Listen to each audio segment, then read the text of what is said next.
Friends, పల్లీలతో pakoda మాదిరి చేసుకున్నాము. Summer కదా, బాగుంటాయి. దీనికి శనగపిండి తగినంత, సాల్టు, మిరప్పొడి, ధనియాల పొడి, జీలకర్ర పొడి, వాము పొడి అన్నీ వేసుకున్నాము. కట్ చేసిన కరివేపాకు, అల్లం వెల్లుల్లి పేస్ట్ 1 స్పూన్ వేసుకున్నాము. కలిపేసి తగినన్ని నీళ్ళు పోసుకున్నాము.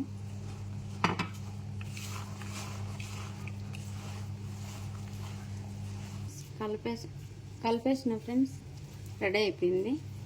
అరబెన వస్తుంది. ఆయిల్ వేడి అయిపోయింది. కొంచెం కొంచెం కొంచెం కొంచెం వేసుకుంటే బాగా కాలుతాయి.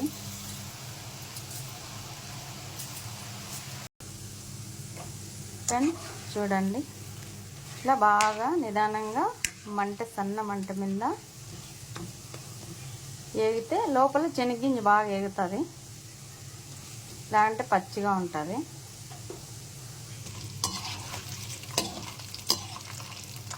కలర్ బాగా వచ్చినాయి ఫ్రెండ్స్. రెడీ అయిపోయినాయి. క్రిస్పీగా చాలా బాగున్నాయి. కొంచెం ఆయిల్ ఉంది, డిష్ వేస్తే సరిపోతుంది. లైక్ చేయండి, షేర్ చేయండి, సబ్స్క్రైబ్ చేయండి. బాయ్.